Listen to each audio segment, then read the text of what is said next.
எதிர்க்கட்சித் தலைவர் குறை சொல்லிக் கொண்டுதான் இருக்கிறார்.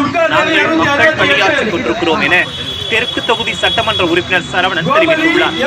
மதுரை தெற்கு தொகுதி சட்டமன்ற உறுப்பினர் சரவணன் தமது சட்டமன்ற உறுப்பினர் அலுவலகத்தில் நடைபெற்ற விழாவில் 311 ஆதரவற்ற முதியோர், விதவை மற்றும் மாற்றுத்திறனாளிகளுக்கு தமிழக அரசின் உதவித்தொகை ஆணையை வழங்கினார்.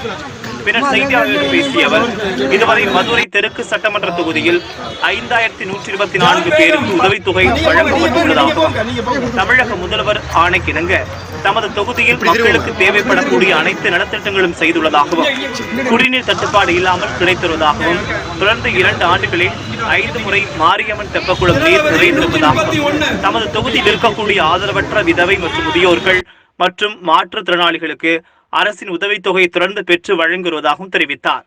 தமிழக முதல்வர் ஆணைக்கிணங்க தொடர்ந்து தமது தொகுதியில் குடிநீர் தட்டுப்பாடு இன்றி வழங்கப்பட்டு வருவதாகவும் தெரிவித்தார். அண்ணன் எடப்பாடி அவர்கள் ரொம்ப எளிமையா மக்களுக்கு என்ன தேவையோ, போன சட்டமன்ற நேரத்தில் கூட விவசாயிகளுக்கு கடன்லாம் பயிர்க்கடன் தள்ளுபடி பண்ணாங்க கூட்டுறவுலேருந்து. அதெல்லாம் பெரிய விஷயம். மக்கள் ரொம்ப பெரிதும் எதிர்பார்க்க நம்முடைய அரசு மீண்டும் 2021 ஆட்சி அமர வேண்டும் என்று மக்கள் நினைக்கிறார்கள்.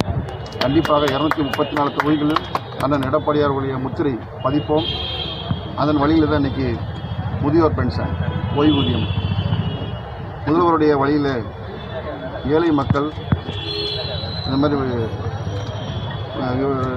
ஆதரவற்ற ஏழைகள் இவர்களுக்கெல்லாம் முதியோர் பென்ஷன் நம்ம ஒவ்வொரு வார்டாக சென்று தகுதியின் அடிப்படையில் அவர்களாம் வழங்கிட்டு இருக்கோம்.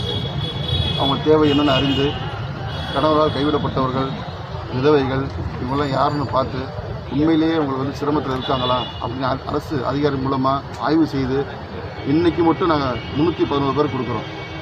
தெற்கு தொகுதியில் இதுவரைக்கும் இந்த 4 வருஷத்தில் நம்ம 5124 பேர் கொடுத்துருக்கோம். இன்னும் கூட நம்ம கொடுத்துக்கிட்டே இருப்போம். ஏன்னா எங்கள் அண்ணன் எடப்பாடியை சொல்லியிருக்காங்க, ஏழை மக்கள் உண்மையிலேயே வர வரையிலேயே நம்ம மதுரை மாநகராட்சி 3 இடத்துல ஸ்க்ரீனிங் பண்ணி ஃபில்டர் பண்ணி தான் அனுப்புகிறாங்க. 65 ஆண்டு கழித்து இப்போ எல்லா மக்களும் சொல்கிறாங்க, இந்த மாதிரி மாரியம்மன் தெப்பக்குளத்தில் முழு கொள்ளளவு நாங்கள் பார்த்ததே கிடையாது.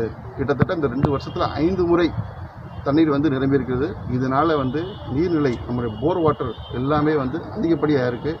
இந்த 2 வருஷத்தில் தெற்கு தொகுதி மக்கள் யாருமே குடத்தை ஏந்தி வெளியே வரவே இல்லை. இதுதான் நம்ம அண்ணன் எடப்பாடியாருடைய நல்ல ஆட்சிங்கிறத மக்களே நிரூபணம் செஞ்சு கொடுத்துருக்காங்க எங்களுக்கு. அதனால் மக்கள் சார்பில் நம்முடைய அண்ணன் எடப்பாடியாரை கோடி நன்றி தெரிவித்துக் கொள்கிறேன். தொடர்ந்து எதிர்கட்சி அதிமுக அரசு குறை சொல்லி வேலை, எங்கள் வேலை பணி செய்கிறது மட்டும்தான். அதனால் எங்கள் பணியை மட்டும் கேளுங்க, நாங்கள் பணி சொல்லிக்கிட்டே இருக்கோம்.